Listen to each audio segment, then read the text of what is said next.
नमस्कार दोस्तों, स्वागत है आपका अपने YouTube channel Rahul Savarna GS पर।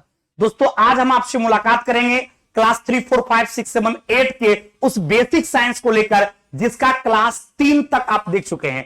पार्ट 1, पार्ट 2, पार्ट 3 ये सारा चीज आप लोग देख चुके हैं। आज हम पार्ट 4 के साथ मुलाकात करेंगे और कंटिन्यू यदि आप पीछे के वीडियोस को नहीं देखे हैं तो आप जरूर देख लीजिए, ताकि आने वाले एग्जाम में यदि इस टॉपिक का सवाल हो तो शायद आपसे ना छूट पाए। और किसी भी स्थिति में आपका जो एग्जाम अभी बीपीएससी सुपर टेट का होना है, यदि आप शिक्षक बनना चाहते हैं तो किसी भी स्थिति में इस क्लास को नहीं छोड़ना है।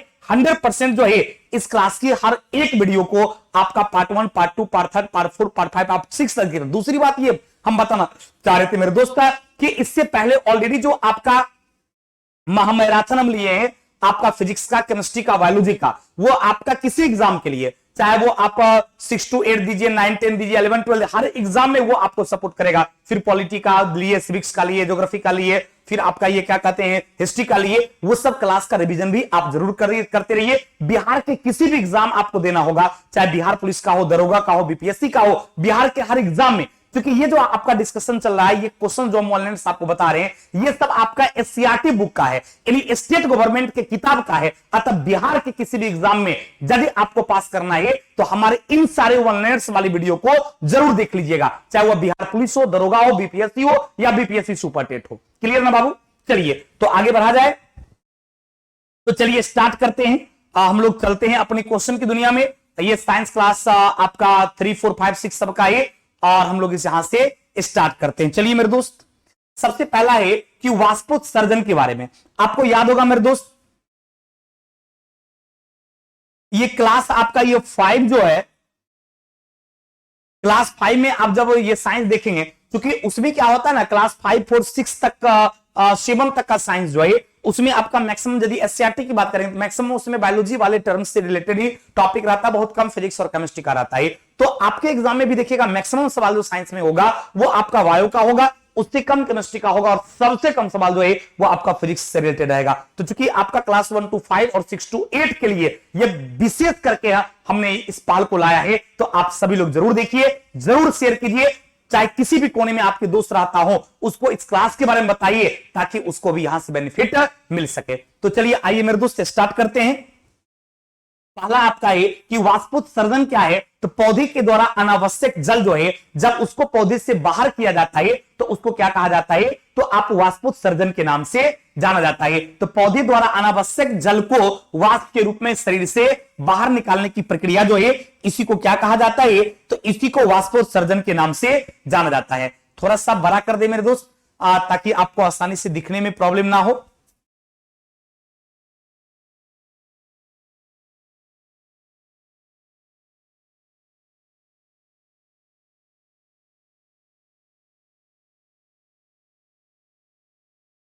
चलिए, तो ये क्लियर हो गया मेरे दोस्त, सभी लोगों को दिख रहा होगा। सबसे पहला लाइन जो था ये आपका वाष्पोत्सर्जन से रिलेटेड था। किससे भाई? तो सबसे पहला लाइन जो था ये आपका वाष्पोत्सर्जन से रिलेटेड था। तो इसमें है कि वाष्पोत्सर्जन क्या है, तो पौधों के द्वारा अनावश्यक जल को वाष्प के रूप में शरीर से बाहर निकालने की जो प्रक्रिया है, इसी प्रक्रिया को क्या कहा जाता है, वाष्पोत्सर्जन। यानी कभी भी पौधा में देखिएगा कि पत्ती से जो पॉइंट्स मतलब नुकीला भाग होता है, उससे टप टप टप टप करके जो है वो पानी निकलते रहती है। तो वो जो वहां से पानी टप टप करके निकलते रहती है, उसी को क्या कहा जाता है, तो उसी को वाष्पोत्सर्जन के नाम से जाना जाता है। किस नाम से भाई? तो उसी को वाष्पोत्सर्जन के नाम से जाना जाता है। अगला है कि जल चक्र के द्वारा परिचक्रण के दौरान जल उसकी तीनों अवस्था ठोस, द्रव और गैस के रूप में पृथ्वी पर कहीं भी पाया जाता है। कहता है जैसे जल चक्र में क्या होता है कि पदार्थ का जो तीनों स्टेट होता है, पदार्थ के तीनों स्टेट में कौन आता है, ठोस आता है, द्रव आता है, गैस आता है। तो आपका जो ये पानी है ये पदार्थ की तीनों अवस्था में रहती है। सामान्य रूप से आप यदि उसको देखेंगे तो आपको द्रव अवस्था में रहता है, फिर यदि उसको गर्म कर देते हैं तो वाष्प अवस्था में चला जाता है, यदि उसको आप अत्यधिक ठंडा करते हैं तो फिर वो ठोस अवस्था में आ जाता है। तो वो पदार्थ के अलग अलग अवस्था में पाया जाता है। क्लियर हो गया? अगला है कि जल की तीनों अवस्थाओं के सतत चक्रण द्वारा पृथ्वी पर जल की कुल मात्रा जो है वो आपका स्थिर रहता है। क्योंकि ये प्रोसेस लगातार चलते रहती है, तो इस प्रोसेस के लगातार चलते रहने से पृथ्वी पर पानी जो है वो आपको मेंटेन रहता है, क्योंकि क्वेश्चन पूछा जाता है कि आखिर पृथ्वी पर पानी जो है ये मेंटेन किस रूप में रह पाता है, क्योंकि इसमें चक्रण चलते रहता है। जैसे नदी का पानी, तालाब का पानी, झील झरना का पानी लिक्विड से स्टेट में रहता है, अब गर्मी पड़ता वेपोराइजेशन होता है, फिर बादल के रूप में जाता है, फिर वो बारिश करवाती है। यदि ग्लेशियर पे के पास रहता है तो वही पानी जमकर ठोस बनता है, फिर वो पिघलकर नदी में आ जाती है, पानी के रूप में आ जाती है। तो ये जल चक्र जो है ये ऑलरेडी चलते रहता है, इसके वजह से पृथ्वी पर पानी जो है वो मेंटेन रहती है। अब यदि हम आपसे बात करते हैं कि चट्टानों अथवा मिट्टी के बीच सारे रिक्त स्थान पर जो है जल भरा रहता है और उसकी ऊपरी सतह को क्या कहा जाता है, भौम जल स्तर कहा जाता है। यदि पृथ्वी की बात किया जाए तो इसके अंदर पूरा का पूरा जो है वो पानी है। मैक्सिमम यदि पृथ्वी सतह की बात भी किया जाए तो आपको पता है कि 71% भाग जो है वो उस पर पानी ही पानी है और 29% भाग पर ही स्थल है। अब इसी स्थल में पर्वत, पठार, चट्टान सब कुछ है, लेकिन मैक्सिमम चीजों पर क्या है भाई, तो मैक्सिमम जगहों पर आप देखेंगे तो वो आपको क्या मिलेगा, मैक्सिमम जगह पर आपका ये 71% भूभाग पर जो है वो पानी मिलेगा। लेकिन मेरे दोस्त कहने का मतलब ये था कि यदि चट्टान की बात होगा, पृथ्वी की आंतरिक सतह की बात होगा तो आपको पानी ही पानी मिलेगा। उसको हम लोग क्या बोलते हैं, भौम जल स्तर बोलते हैं। 22 मार्च को प्रत्येक वर्ष जो है विश्व जल दिवस के रूप में मनाया जाता है। बहुत ही ज्यादा इंपॉर्टेंट क्वेश्चन है, कई बार आपसे एग्जाम में क्वेश्चन भी पूछा गया है। यदि आप प्रैक्टिस सेट वगैरह आप लोग बनाते होंगे तो आप गौर भी किए होंगे कि कई बार इस तरह के सवाल पूछे गए हैं कि आपका ये क्या कहते हैं, विश्व जल दिवस जो है वो प्रत्येक वर्ष कब मनाया जाता है। तो ध्यान रखें मेरे दोस्त कि विश्व जल दिवस जो है ये प्रत्येक वर्ष 22 मार्च को मनाया जाता है। कब मनाया जाता है, तो विश्व जल दिवस जो है ये प्रत्येक वर्ष जो है ये आपका 22 मार्च को मनाया जाता है। अब यदि पृथ्वी की सतह पर यदि पानी के अब में देखेंगे कि खारा पानी कितना है और अदर कितना है, तो एकदम गौर से देखिएगा। यदि आपका खारे पानी की बात किया जाए, और खारा पानी का मतलब समझते हैं, खारा पानी का मतलब होता है मेरे दोस्त नमकीन पानी। खारा पानी का मतलब क्या होता है, खारा पानी का मतलब सीधा समझिए, जिसको आप नमकीन पानी बोलते हैं, आप नमकीन पानी बोलते हैं, ये नमकीन पानी क्या है, आपका खारा पानी है। तो आपका 97%, क्योंकि यहां पर जो जल का विस्तार है उसमें तो आपका मैक्सिमम क्या है, समुद्र में है, नहीं नदी में, तालाब में, झील झरना में तो कम मात्रा में पानी है। तो नदी, तालाब, झील झरना को मिला दिया जाए तो मात्र 3%। यदि आपसे नदी की बात किया जाए, आपसे तालाब की बात किया जाए, आपसे नदी की बात किया जाए, तो इन सारे क्षेत्रों में जो है ओनली 3% जो है वो आपको मिलेगा। मात्र 3% पानी जो है, और इस पानी को क्या कहा जाता जानते हैं, इसको कहा जाता है मीठे पानी। तो क्वेश्चन पूछेगा कि पृथ्वी पर मीठे पानी कितना प्रतिशत है, तो आप आंसर क्या दोगे, मीठा पानी जो है वो मात्र आपको 3% है। जबकि खारे पानी की अर्थात नमकीन पानी की बात करेगा तो नमकीन पानी आपको कितना मिलेगा, यानी खारा पानी आपको कितना मिलेगा, तो नमकीन पानी जो है वो आपको 97% मिलेगा। कितना भाई, तो 97%। उम्मीद करते हैं आपको याद हो गया होगा। यदि नमकीन पानी की बात करेगा तो 97% जो है वो आपका नमकीन पानी है, और यदि खारे पानी की बात करेगा, नमकीन पानी की बात करेगा तो आपका 97% होगा। लेकिन मीठे पानी की बात करेगा तो आपका जो है 3% पानी जो है वो किस श्रेणी में आता है, तो मीठे पानी की श्रेणी में आता है। अब इसमें भूमिगत जल के रूप में हो, झील के रूप में हो, नदी के रूप में जो है यह आपका 0.6% आता है, और ग्लेशियर, हिमनद, ध्रुव पर की बर्फ पहाड़ी की बात करेंगे तो आपको 2.5% होगा। क्लियर हो गया, कितनी अच्छी तरीके से याद हो गया। और ये सब बेसिक है, लेकिन आपके दिमाग में ये सब होना चाहिए, क्योंकि मुझे पता है जब एग्जाम में इस तरह के सवाल पूछे जाते हैं कि नदी में, तालाब में, झील झरना मिलाकर कितना प्रतिशत है, तो बच्चे यहां 3% बोल देंगे। वो है मीठे पानी की परसेंट पूछेगा तो 3 होगा, लेकिन नदी, झील झरना की बात करेगा तो 0.6% होगा। लेकिन ग्लेशियर की बात करेगा, हिमनद की बात करेगा, बर्फ के पर्वत पठार की बात करेगा, जो बर्फीला पर्वत पठार है वो सब में आपका 2.4% होगा। कितना भाई, तो 2.4% होगा। कोई कंफ्यूजन? अब मीठे पानी सीधा रहेगा तो 3%, खारे पानी रहेगा तो 97%, या नमकीन पानी रहेगा 97%, समुद्रीय पानी रहेगा 97%। कोई कंफ्यूजन? याद हो गया ना बाबू?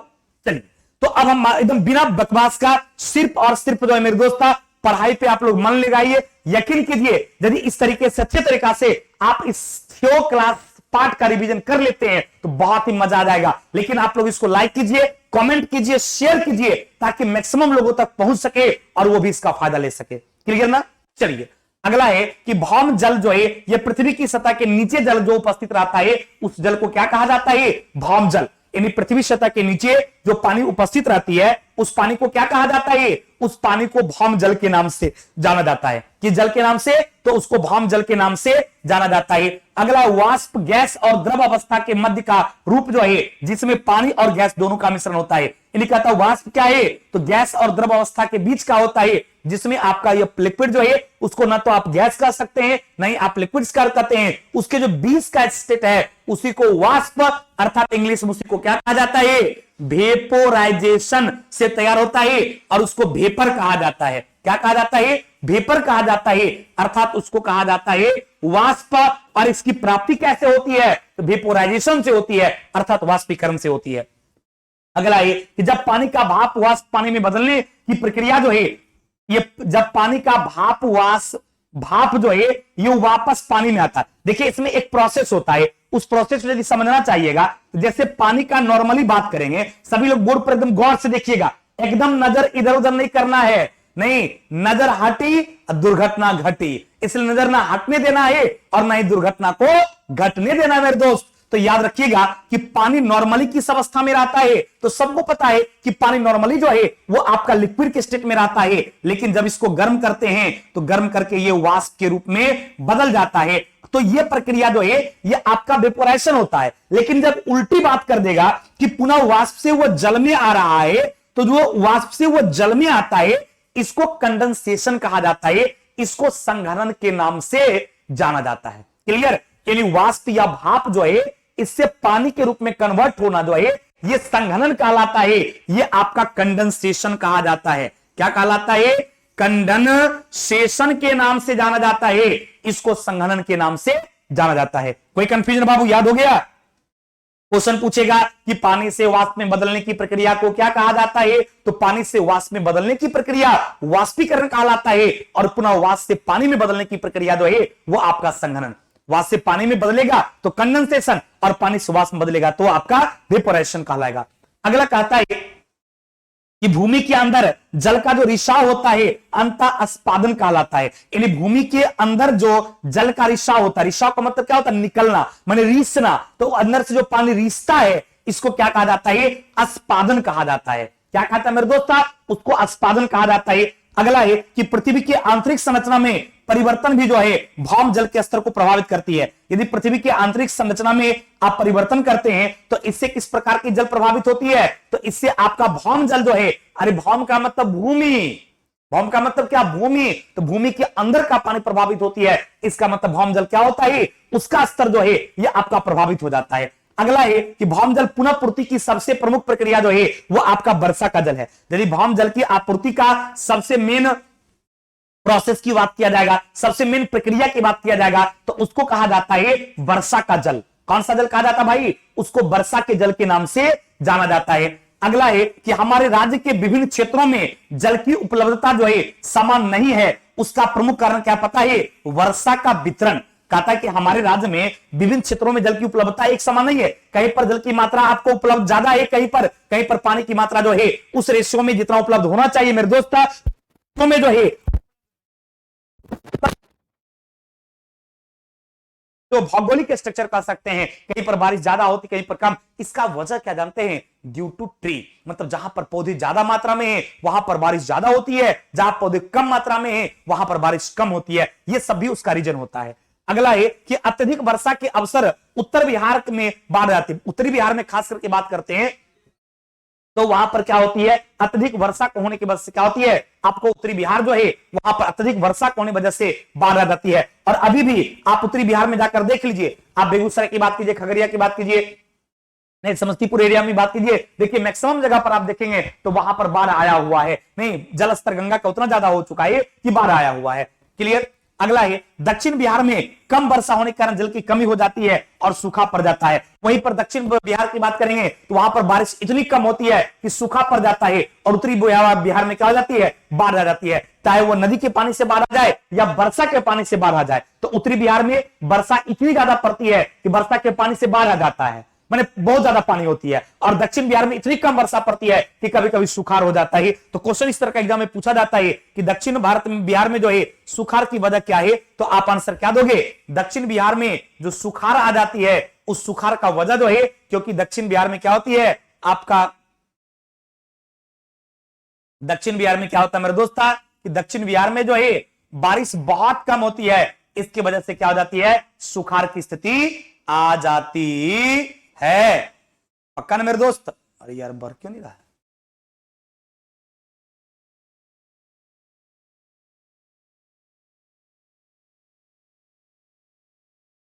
चलिए, तो क्लियर हो गया बाबू।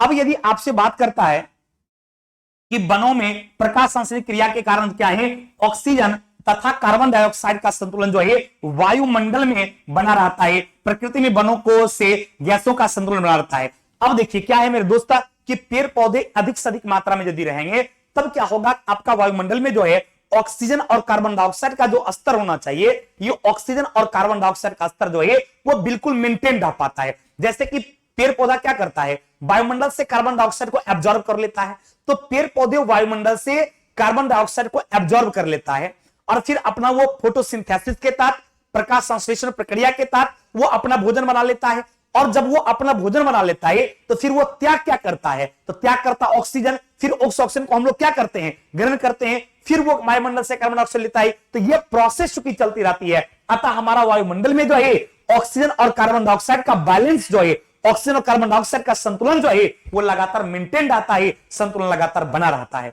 क्लियर? और प्रकृति में वनों से जो है वो गैसों का संतुलन बना रहता है। जैसे आपका पौधा क्या करता है, कार्बन डाइऑक्साइड को गेन करता है, ऑक्सीजन को देता है, फिर जंतु लेता है, फिर जंतु कार्बन डाइऑक्साइड को छोड़ता है, फिर वो पौधा लेता है। तो इस तरीके से इसका एक साइकिल बना हुआ है कि जीव जंतु कार्बन डाइऑक्साइड छोड़ेगा, पेड़ पौधे कार्बन डाइऑक्साइड को ग्रहण करेगा, पेड़ पौधे ऑक्सीजन को छोड़ेगा, जीव जंतु ऑक्सीजन को लेगा, फिर कार्बन डाइऑक्साइड को छोड़ेगा। क्योंकि हम लोग क्या है पता है, हम मनुष्य की यदि बात किया जाए तो मनुष्य जो है कार्बन डाइऑक्साइड पता है कितना लेता है, नहीं जानकर बहुत आपको आश्चर्य लगेगा, मात्र वायुमंडल में 0.03% कार्बन डाइऑक्साइड है जो हम लोग सांस के रूप में लेते हैं। कितना लेते हैं, तो 0.03% जो है ये कार्बन डाइऑक्साइड हम लोग सांस के रूप में लेते हैं। कितना भाई, 0.03% कार्बन डाइऑक्साइड जो है हम लोग सांस के रूप में लेते हैं। लेकिन त्याग करने की बात हम आपसे करेंगे तो त्यागते कितना है, तो आपका 4% कार्बन डाइऑक्साइड जो है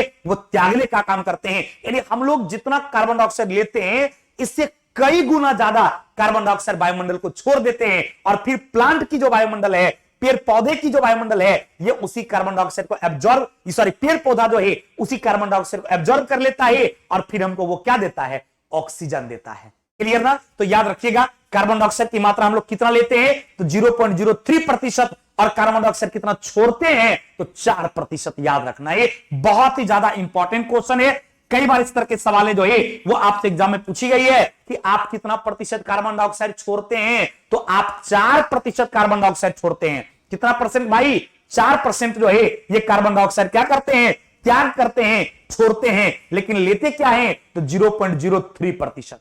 कोई कंफ्यूजन? चलिए, उम्मीद करते हैं मेरे दोस्त ये 100% जो है ये आपके दिलो दिमाग में सेट हो गया होगा। वृक्ष अपने जड़ से क्या करता है, तो पेड़ पौधे जो है वो अपने जड़ से क्या करता है, जल और खनिज लवण को एब्जॉर्ब कर लेता है, वायुमंडल से कार्बन डाइऑक्साइड को अवशोषित कर लेता है, पौधे में पत्ती में ऑलरेडी क्लोरोफिल रहता है, सूर्य के प्रकाश को एब्जॉर्ब कर लेता है और इस सब कुछ मिलाकर क्या करता है, पत्तियां भोजन बना देती है। फिर पत्ती जब भोजन बना देती है तो फिर क्या होता है, पौधे एक फ्लोएम ट्यूब होता है तना में, उसके माध्यम से पौधे के विभिन्न भागों में क्या होता है, भोजन चला जाता है। क्लियर ना मेरे दोस्त? चलिए, अब कहता है कि भौम जल स्तर का गिरना जनसंख्या वृद्धि, औद्योगिकीकरण और वृक्ष वनारोपण आदि है। यानी भौमिगत जल स्तर में गिरावट आई है, इसकी वजह है जनसंख्या में बहुत ज्यादा वृद्धि और औद्योगिकीकरण। आज जनसंख्या में इतनी तीव्र वृद्धि हो रही है, इतनी तीव्र वृद्धि हो रही है, समझिए भारत जो है आज पूरे वर्ल्ड में सबसे ज्यादा जनसंख्या वाला देश बन चुका है।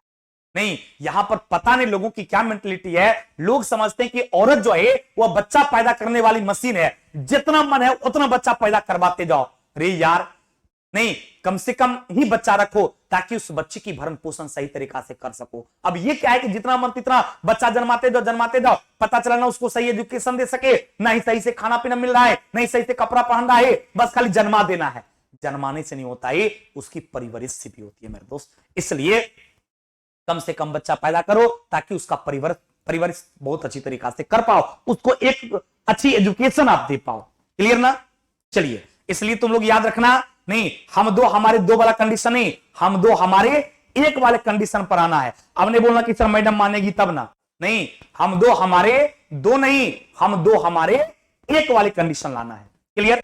चलो बाबू, अगला कहता है कि जल भंडारण एवं पुनः पूर्ति के लिए तालाब, पोखर, बावरी, चाह बच्चों आरे ये आरे जो है बनवाई जाती है। जल भंडारण की बात करेंगे तो उसके लिए हम लोग क्या करते हैं, तालाब बनवाते हैं, नहीं पोखर बावरी बनवाते हैं, नहीं डैम बनाकर जो है पानी को रोक कर रखते हैं, तब जाकर उसका भंडारण रह पाता है। यदि उसको रोक कर नहीं रखेंगे, उसको स्टोर कर नहीं रखेंगे, तो फिर पानी की समस्याएं जो है वो हम लोगों को झेलनी पड़ेगी। अगला कहता है ड्रिप बूंद सिंचाई। इस विधि में कम ये व्यास पाइपों से जल पौधे की जरूरत तक पहुंचा जाता है। जैसे ड्रिप सिंचाई का मतलब होता है कि पाइप के माध्यम से जो पानी जो है पौधों के सिर्फ जड़ में दिया जाता है, खेत के अन्य भागों में जो है वो पानी नहीं पड़े, सिर्फ जो है जैसे नहीं खाद लोग ये मक्का में देता है तो एकदम इतनी खाद लेता है हाथ पे, मक्का के जड़ में डाल देगा, फिर जड़ में डाल देगा, फिर डाल देगा, फिर डाल देगा। उसी तरीके से पानी में भी क्या है, पहले पहला में पानी दिया, दूसरा काम दिया, तीसरा काम दिया, चौथा में दिया, ऐसे ऐसे करके की करेगा, पोखरा में पानी डालते रहेगा, तो उसको ड्रिप सिंचाई बोलते हैं। कौन सिंचाई भाई? तो उसको ड्रिप सिंचाई के नाम से जाना जाता है। क्वेश्चन पूछेगा कौन सिंचाई भाई, तो उसको ड्रिप सिंचाई के नाम से जाना जाता है। क्लियर? अगला है कि आपका स्प्रिंकलर सिंचाई करने पर भी जल की खपत बहुत कम होती है। नहीं, और इसमें क्या होता है कि इस प्रकार की सिंचाई जब होती है तो इस प्रकार की सिंचाई में क्या होती है कि पौधे के ऊपर सिर्फ पानी डाला जाता है, ना कि अन्यत्र डाला जाता है। अगला आपका है कि बिहार के पश्चिम चंपारण जिले में वाल्मीकि राष्ट्रीय उद्यान एवं अभ्यारण्य है, जो बाघ के संरक्षण के लिए बहुत प्रसिद्ध है। देखिए, चूंकि बिहार स्टेट गवर्नमेंट की किताब से ये लिए हैं, तो बिहार से रिलेटेड जो सवालें आपसे एग्जाम में पूछी जाती है उसकी भी चर्चाएं की गई है। और आप कान खोलकर सुन लीजिए, आपको बिहार में शिक्षक बनना है, चाहे आप किसी भी स्टेट का हो, तो आपको यहाँ की अभ्यारण्य के बारे में, आपको यहाँ के कल्चर के बारे में, आपको यहाँ के भौगोलिक क्षेत्र के बारे में जानकारी होनी चाहिए। इसलिए ये नहीं समझिएगा सिर्फ बिहार का ही, आप बिहार सुपर टेट की परीक्षा में पास करना चाहते हैं तो इन सारी चीज को देखिए। और सिर्फ इसी सुपर टेट की नहीं, बल्कि बीपीएससी हो, बिहार एसएससी हो, बिहार पुलिस हो, दरोगा हो, बिहार के हर एग्जाम में ये जो क्लास आप देख रहे हैं, ये बिहार के हर एग्जाम के लिए बहुत ही ज्यादा इंपॉर्टेंट है। चाहे कोई एग्जाम आप देखिए, हर एग्जाम में ये आपको सपोर्ट करेगी। क्लियर? चलिए, अगला है कि वैशाली जिले में आपका ये क्या है, बरेला अभ्यारण्य है, मुंगेर जिला में भीमबांध अभ्यारण्य है, गया जिला में गौतम बुद्ध अभ्यारण्य है, रोहतास में कैमूर अभ्यारण्य है। ये सारा का सारा अभ्यारण्य जो है ये बहुत ही ज्यादा फेमस है। और एक बेगूसराय का कांवर झील जो है वो बहुत ज्यादा फेमस है। बेगूसराय का कांवर झील नहीं, और ये आपका क्या कहते हैं, पश्चिमी चंपारण का वाल्मीकि राष्ट्रीय उद्यान नहीं, मुंगेर का आपका ये भीमबांध, वैशाली का बरेला, और रोहतास का कैमूर, और गया का ये गौतम बुद्ध अभ्यारण्य, ये सब बहुत ही ज्यादा फेमस है। कई एक बार आपसे एग्जाम में ये सब पूछा गया है, एकदम वेरी वेरी इंपॉर्टेंट है, इसलिए किसी भी स्थिति में आप इसको दिमाग में रखेंगे। पक्का ना? चलिए, तो क्लियर हो गया। अगला है कि हिमालय के ऊंचे पहाड़ों पर हमें चीर और देवदार के वृक्ष मिलते हैं। क्वेश्चन पूछेगा कि हिमालय के ऊंचे पहाड़ पर हमें क्या मिलता है, तो चीर और देवदार वृक्ष मिलता है। हिमालय के ऊपर पर्वत पर जाएंगे तो वहां पर मैक्सिमम जो है वो चीर का पेड़ मिलेगा, या तो आपको देवदार का पेड़ मिलता है। क्लियर? उत्तरी बिहार के चंपारण क्षेत्र की बात किया जाएगा तो उत्तरी बिहार के चंपारण क्षेत्र में जो है प्रमुखता जो है चौड़े पत्ते वाले साल मिलते हैं। क्या मिलते हैं? चौड़े पत्ते वाले जो हैं वो आपको साल मिलते हैं, और सागवान जैसे पेड़ भी आपको मिलता है, और सागवान जैसा जो है वो आपको पेड़ भी मिलता है। अगला चंपारण में हरे रह सकने वाली पलास की भी पेड़ मिलती है। चंपारण में आपको हरा रह सकने वाली पलास का भी पेड़ मिलता है। गोंद और ला जो है ये जंगल से प्राप्त, गोंद और ला जो है ये आपको जंगल से प्राप्त होता है। ने बहुत सारे प्लांट को जब इस तना हटाइएगा पतित उससे लसलसा पदार्थ निकलता है जिसको गोंद या ला कहा जाता है। अब स्वपोषी, परपोषी, मृतपोषी, ये तीनों बहुत ही ज्यादा इंपॉर्टेंट है। नहीं, इस तीनों से घुमा फिरा के परीक्षा में सवाल दागिए देता है कि स्वपोषी क्या है, परपोषी क्या है, और आपका मृतपोषी क्या है। याद रखिएगा, स्व का मतलब होता है सेल्फ, इसका मतलब होता है कि वैसे जीव जो सेल्फ डिपेंडेंट होता है, अपने भोजन के लिए खुद पर आश्रित रहता है, अर्थात तो वैसे जीव या पौधे जो अपना भोजन स्वयं बनाता है, सेल्फ डिपेंडेंट है, वो आपका स्वपोषी कहलाता है। अतः इसके अंतर्गत जो है सभी हरे पेड़ पौधे की बात किया जाए कि हरे पेड़ पौधे जो है वह किसके अंतर्गत आता है, तो आप क्या बोलोगे? हरे पेड़ पौधे जो है वो स्वपोषी के अंतर्गत आता है। किसके अंतर्गत भाई? तो हरे पेड़ पौधे जो है वो आपको स्वपोषी के अंतर्गत आता है।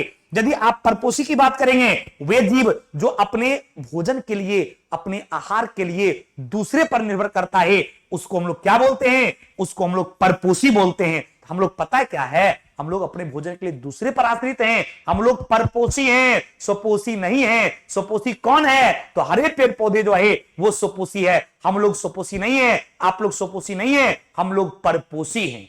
क्या है भाई? तो परपोषी हैं। पक्का ना बाबू? चलिए अगला कहता है, यदि मृतपोषी की बात किया जाए तो आप मृतपोषी की बात करते हैं तो वे जीव होते हैं जो मरे सड़ी गली चीज कूट पाट पर जो है अपना जीवन व्यतीत करता है, मरा हुआ चीज, सड़ा गला चीज को अपने भोजन के रूप में जो है ग्रहण करता है, उसको क्या कहा जाता है? उसको कहा जाता है मृतपोषी। क्या कहा जाता भाई? उसे मृतपोषी के नाम से जाना जाता है। घास, कीट, मेढक और सांप, इन घास कौन खाता है? कीड़ा चारता है, कीड़ा को मेढक खाता, मेढक को सांप खाता, उसको गरुड़ खाता है। ये क्रम जो है ये आपका फूड चेन कहलाता है। इसी को फूड चेन अर्थात इसको खाद्य श्रृंखला कहा जाता है। यानी घास से स्टार्ट होता है और कहां तक चला गया? आपको जो मांसाहारी जीव है, सिर्फ मांस खाने वाला है, आपका गरुड़ जो हो गया, बाघ, शेर, तेंदुआ हो गया, वो सबसे लास्ट में है। लेकिन स्टार्ट कहां से होता है? तो स्टार्ट आपका घास से होता है। एकदम बिना बकवास का हर एक पॉइंट्स को बढ़िया से देखते जाइए, एकदम फास्ट रिवीजन कीजिए, क्योंकि अब पछताए होत क्या जब चरिया चुग गई खेत। आपको नहीं पछताना है किसी भी स्थिति में। यदि बिहार सुपर टेट परीक्षा पास करनी है तो आपको यह चीज याद होना चाहिए, आपके दिमाग में यह रहना चाहिए। क्लियर? चलिए अगला है कि मिट्टी की ऊपरी परत जो है उसको ह्यूमस होता है। मिट्टी की ऊपरी परत में क्या रहता है? तो आपको ह्यूमस रहता है। अगला है जंगल की मिट्टी की ऊपरी परत में ह्यूमरस प्रचुर मात्रा में होता है। कहां पे? जंगल की मिट्टी की ऊपरी सतह जो होता है उसमें ह्यूमरस जो है वो आपका मैक्सिमम अर्थात सबसे प्रचुर मात्रा में विद्यमान रहता है। अगला आपका है सूक्ष्म जीव जिन्हें हम लेंस या माइक्रोस्कोप की सहायता से देख सकते हैं। सूक्ष्म जीव जिन्हें हम लेंस या माइक्रोस्कोप की सहायता से देखते हैं वो आपका क्या कहलाता है? माइक्रो जीव कहलाता है। वो आपका माइक्रो एनिमल कहलाता है, जिसको आप माइक्रोस्कोप की सहायता से देख सकते हैं। जैसे बैक्टीरिया हो गया, वायरस हो गया, वो सब खुले आंखों से नहीं दिखता है, वो सब माइक्रो एनिमल है, माइक्रो जीव है, जिसको माइक्रोस्कोप की सहायता से देख सकते हैं। सूक्ष्म जीव अपघटक कहलाता है। और आपका सूक्ष्म जीव जो है ये किसके अंतर्गत आता पता है? ये सूक्ष्म जीव जो मेरे दोस्त है ये आपको किसके अंतर्गत आता है? तो आपका सूक्ष्म जीव जो मेरे दोस्त होता है, ये हो गया भाई,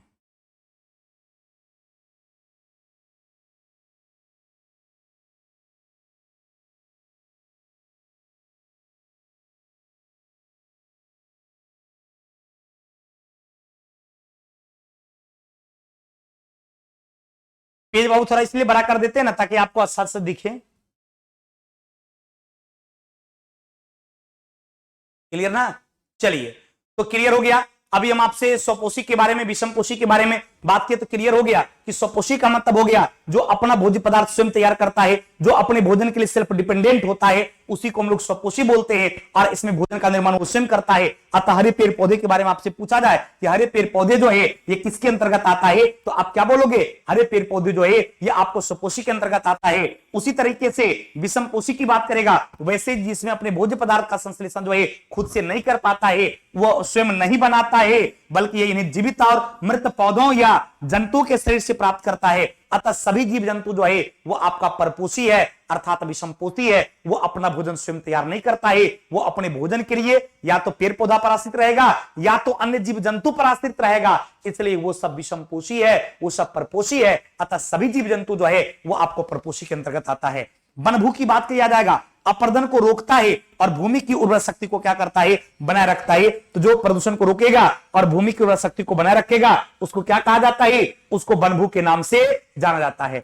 अब आगे आपका है कि जल चक्र द्वारा जल की आपूर्ति बनाई जाती है। क्वेश्चन पूछेगा कि जल की आपूर्ति को मेंटेन करने के लिए, जल की आपूर्ति को लगातार बनाए रखने के लिए कौन जिम्मेवार होता है, तो आप आंसर क्या बोलोगे? जल चक्र के माध्यम से है जल की आपूर्ति को मेंटेन किया जाता है, जल चक्र के माध्यम से जो है जल की आपूर्ति को बनाए रखता है या बनाया जाता है। अगला है कि वन में मृदा, जल, वायु और सजीव के बीच जो है परस्पर क्रियाएं होती रहती है। आपका वन जो है उसमें मिट्टी हो, जल हो, हवा हो, ये सबका आपस में एक रिलेशन है और उस रिलेशन को मेंटेन रखने का काम होता है। यदि इसमें से किसी का रिलेशन गड़बड़ा जाएगा तो आपको ना तो वन मिलेगा और ना वन रहेगा तो हवा भी नहीं मिलेगा, हवा नहीं रहेगा तो फिर वन, पानी कुछ भी आपको नहीं मिलेगा। अतः ये सब के बीच क्या है? परस्पर संबंध रहता है। अगला आपका ये कि मृदा वनों की वृद्धि करने और पुनर्जनन में सहायता करती है। यानी मिट्टी क्या करता है? वनों के, मिट्टी जो है ये वनों की वृद्धि करने के लिए और आपका पुनर्जनन जो है इसमें सहायता करती है। यानी मिट्टी में वनों की यदि वृद्धि करना है या पुनर्जन्म करना है तो इसके लिए पौधे का होना अति आवश्यक है। कहता भौम जल प्राप्त करने के लिए कुएं और नलकूप का उपयोग होता है। क्वेश्चन पूछेगा भौम जल मतलब क्या? पहले ही बता दिए थे कि भौम जल का मतलब मेरे दोस्त होता है भूमि के अंदर जो जल रहता है, इसी जल को भौम जल कहा जाता है। और उस भौम जल को प्राप्त करने के लिए आपको क्या चाहिए? तो आपको कुआं और नलकूप जो है इस भौम जल के लिए जिम्मेवार कौन? कुआं और नलकूप जो है भौम जल के लिए जिम्मेवार होता है। अगला है कि भूमि की जल धारण करने वाली परम भौम जल स्तर कहलाती है। यानी कहता भूमि की जल जो है ये धारण करने वाली परम भौम जल को स्तर के नाम से जाना जाता है। वनों से हम प्रत्यक्ष और अप्रत्यक्ष रूप से क्या करते हैं?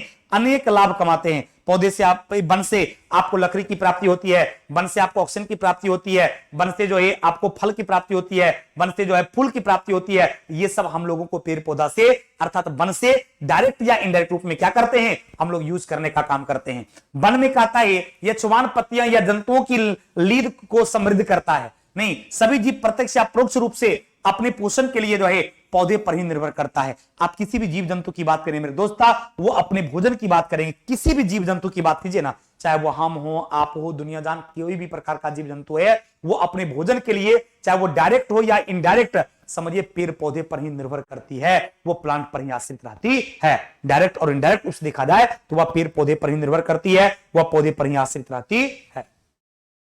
अगला है कि पाचन तंत्र मुंह से शुरू होता है। अब हम आपको डाइजेशन की बात करेंगे कि पाचन की शुरुआत कहां से होती है मेरे दोस्त? तो पाचन की शुरुआत जो माउथ कैविटी से होती है। और माउथ कैविटी से किसका पाचन होता है? एग्जाम ये सवाल पूछता है, याद रखिएगा। माउथ कैविटी आपका जो है इससे कार्बोहाइड्रेट का पाचन होता है। नहीं, सबसे पहले तो क्लियर हो गया कि पाचन तंत्र में इसकी शुरुआत पाचन की कहां से होती है? आपका एमसी बोले तो माउथ कैविटी यानी मुख गुहा से पाचन की क्रिया शुरू हो जाती है। लेकिन सवाल पूछेगा कि मुख गुहा से पाचन किसका होता है? तो कार्बोहाइड्रेट का। नहीं, एग्जाम में क्वेश्चन पूछा जाएगा कि मुख्य गुहा में किसका पाचन होता है? कार्बोहाइड्रेट का। क्योंकि भोजन के रूप में आप जितनी भी सारी चीजें लेते हैं, कार्बोहाइड्रेट लेते हैं, प्रोटीन लेते हैं, वसा लेते हैं, विटामिन लेते हैं, खनिज लवण लेते हैं, जल लेते हैं, भोजन के रूप में आप कुछ भी लेते हैं, इसमें तीन चीज का डाइजेशन होता है। किसका किसका? कार्बोहाइड्रेट का, प्रोटीन का और वसा का। तो कार्बोहाइड्रेट का पाचन जो है ये माउथ कैविटी से ही शुरू हो जाता है। प्रोटीन का पाचन जो है वो अमाशय से शुरू होता है और वसा का पाचन जो है वो लीवर से शुरू होता है। पक्का ना? लीवर को ही गुर्दा कहा जाता है मेरे दोस्त। चलिए, तो क्लियर हो गया कि पाचन तंत्र जो है ये मुंह से शुरू होता है और आपको गुर्दा पर जाकर क्या हो जाता है? समाप्त हो जाता है। मनुष्य में भोजन मुख्य रूप से ग्रहण किए जाने के बाद एक सतत लंबी नलिकाओं से गुजरता है जिसको मुख्य गुहिका के नाम से जाना जाता है और वहां से आरंभ होकर गुदा या मल द्वार तक जो है वो चली जाती है। ये आपका गुदा लिखा हुआ था जिसको आप लार्ज इंटेस्टाइन बोलते हैं, गुर्दा होता है जिसका मतलब किडनी होता है। क्लियर? तो उसको क्या बोलते हैं? इसको हम लोग गुहिका के आरंभ होकर मलद्वार तक जाती है और उसको सम्मिलित रूप से जो है आहार नाल कहा जाता है। यानी आपके माउथ कैविटी शुरू किया जाए तो आपका इन मुख गुहा से लेकर आपका जो बड़ी आंत है, लार्ज इंटेस्टाइन है, जो आपका ये क्या बोलते हैं मलद्वार जो है, वहां तक के सम्मिलित स्ट्रक्चर जो है उसको आहार नाल के अंतर्गत ही रखा गया।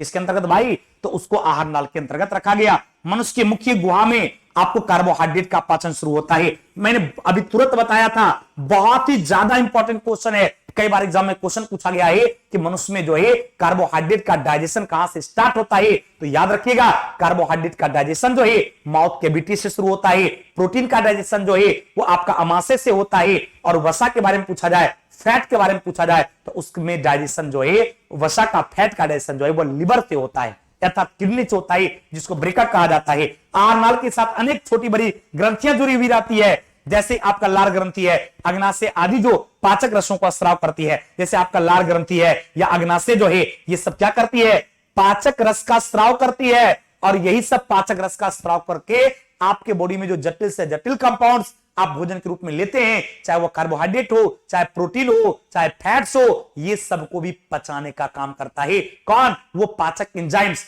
जैसे आपके माउथ कैविटी में ये दोनों साइड जो है लार ग्रंथि पाई जाती है, और ये दोनों साइड जो आपका लार ग्रंथि रहती है इसकी संख्या पता है 3 जोड़ा होता है अर्थात 6 होता है। क्वेश्चन पूछा जाएगा कि लार ग्रंथि की संख्या कितनी होती है, तो आपका लार ग्रंथि की संख्या जो है वो आपका 3 पेयर्स रहता है, इन 3 जोड़ा का मतलब कितना हो गया 6 रहता है, और यही लार ग्रंथि से सैलिवा निकलती है, पाचक एंजाइम्स हुआ है वो कार्बोहाइड्रेट को तोड़ देता है और कार्बोहाइड्रेट को पचाता है, और जो एंजाइम्स निकलती है उस एंजाइम को टैलिन एंजाइम कहा जाता है। आपका जो सैलिवरी ग्लैंड है, लार ग्रंथि जो है इससे सैलिवा निकलती है, लार निकलती है, और उसमें टैलिन एंजाइम पाया जाता है, वही एंजाइम कार्बोहाइड्रेट का पाचन करता है। उसी तरह से अमाशय से गैस्ट्रिक जूस निकलता है, वो आपका प्रोटीन का पाचन करता है, उसमें HCl है, पेप्सिन एंजाइम है, रेनिन एंजाइम है, तो वही जो पेप्सिन एंजाइम है वही प्रोटीन का पाचन करता है, और जो रेनिन एंजाइम है वो विशेष प्रकार के प्रोटीन का पाचन करता है। पक्का ना बाबू, 100% याद हो गया ना। चलिए, पाचक रस भोजन के जटिल अवयव को सरल के रूप में क्या करता है, बदलने में मदद करता है। आहार नाल और उससे संबंधित ग्रंथियां मिलकर जो है पाचन तंत्र का निर्माण करती है। यानी आहार नाल और उससे रिलेटेड जितनी भी ग्रंथियां होती है इसके सम्मिलित रूप को ही क्या कहा जाता है, पाचन तंत्र कहा जाता है। पाचन वह क्रिया है जिसमें भोजन को यांत्रिकीय और रासायनिक रूप में छोटे छोटे घटकों में विभाजित कर दिया जाता है ताकि उन्हें रक्तधारा में अवशोषित किया जा सके। क्लियर, इतना म्यूट कर दिया जाता है ताकि वो ब्लड के रूप में आसानी से वो सर्कुलेट हो सके। क्लियर ना बाबू। चलिए अगला है छीलना, चबाना, कुतरना, बेदना, पकड़ना, निगलना, चूसना, स्पंजी आदि भोजन ग्रहण करने की विधियों में आता है। यानी कुछ भोजन को आप कुतर कर, कुछ को चबा कर, कुछ को पीस कर, कुछ को मतलब ये काट कर आप लोग अंतर ग्रहण करने का काम करते हैं, भोजन को एब्जॉर्ब करने का काम करते हैं, फिर वो अंदर जाता है, फिर उसका डाइजेशन जो है वो आपका स्टार्ट होता है, उस पे एंजाइम्स लगता है, पाचक रस उसमें लगता है, बहुत सारे एंजाइम्स मिलकर जो है वो आपके भोजन को डाइजेस्ट करता है। अंतर ग्रहण का मतलब होता है आहार को प्राप्त और ग्रहण करना। मनुष्य में यह मुख द्वार के द्वार होता है, और जहां दांत से भोजन को चबाया जाता है और पाचन की प्रक्रिया में मुंह से आरंभ होकर आंत तक पूरी हो जाती है। यानी पाचन जो स्टार्ट होता है वो माउथ कैविटी से स्टार्ट होता है। और भोजन के पूर्ण पाचन की यदि बात किया जाए, क्योंकि कभी कभी सवाल पूछ देती है कि भोजन का संपूर्ण पाचन किस अंग में होता है, तो याद रखना मेरे दोस्ता, भोजन का संपूर्ण पाचन जो है ये आपका स्मॉल इंटेस्टाइन में होता है। भोजन का संपूर्ण पाचन जो है वो आपको छोटी आंत में होता है। भोजन का संपूर्ण पाचन कहां होता है, तो भोजन का संपूर्ण पाचन जो है ये छोटी आंत में होता है। बड़ी आंत में भोजन का पाचन नहीं होता मेरे दोस्त। स्टार्ट होता है माउथ कैविटी से, भोजन का संपूर्ण पाचन होता है छोटी आंत में। बड़ी आंत में किसी भी प्रकार के पाचन का कोई भी काम नहीं होता है। लेकिन मन में सवाल आया होगा, सर आखिर बड़ी आंत में भोजन का पाचन क्यों नहीं होता है? क्योंकि बड़ी आंत में किसी भी प्रकार के एंजाइम्स नहीं पाए जाते हैं, अतः उसमें भोजन का पाचन नहीं होता है। क्लियर, पाचन क्लियर हो गया। अब शोषण की बात करेगा। पचित भोजन को और ये रसा गुणों द्वारा ग्रहण कर रक्त में मिलाने की प्रक्रिया जो है उसको एब्जॉर्प्शन कहा जाता है, अर्थात उसको अवशोषण के नाम से जाना जाता है। और स्वांगिकीकरण का मतलब होता है शरीर की वृद्धि और विकास के लिए जो पचित भोजन का उपयोग होता है उसको स्वांगिकीकरण कहा जाता है। क्या कहा जाता है? उसे स्वांगिकीकरण के नाम से जाना जाता है। तो यहां डाइजेशन से रिलेटेड जो विभिन्न तरह की चीजें देखे, इसमें एक चीज गौर करना, जैसे कार्बोहाइड्रेट के बारे में आपने देखा कि कार्बोहाइड्रेट जो आपका है, कार्बोहाइड्रेट के बारे में ये सब चूंकि बहुत ज्यादा इंपॉर्टेंट है, तो कार्बोहाइड्रेट का बाहर ये पाचन कहां से हो गया, तो आपका माउथ कैविटी से हो गया, मुख गुहा से हो गया। इसी तरीके से आपसे प्रोटीन के बारे में पूछा जाएगा कि प्रोटीन का पाचन कहां होगा, तो प्रोटीन का पाचन शुरू होता है आपका अमाशय से। और वसा के बारे में पूछा जाएगा तो वसा का पाचन जो है ये आपका लीवर से होता है, अर्थात यकृत से होता है। वसा का पाचन कहां से होगा? तो वसा का पाचन लिवर अर्थात यकृत से होगा। प्रोटीन में जो है आमाशय कार्बोहाइड्रेट का पाचन जो है ये माउथ कैविटी से होता है। तो इस तरीके से यदि आप देखेंगे तो अलग अलग अंगों में जो है भोजन की अलग अलग चीजों का क्या होता है? डाइजेशन होता है, पाचन होता है। मेरे दोस्त उम्मीद करते हैं 100% आपके दिमाग में सेट हो गया। फिर अगले क्लास में अगले पाठ के साथ मिलेंगे। थैंक यू वेरी मच, बहुत बहुत धन्यवाद।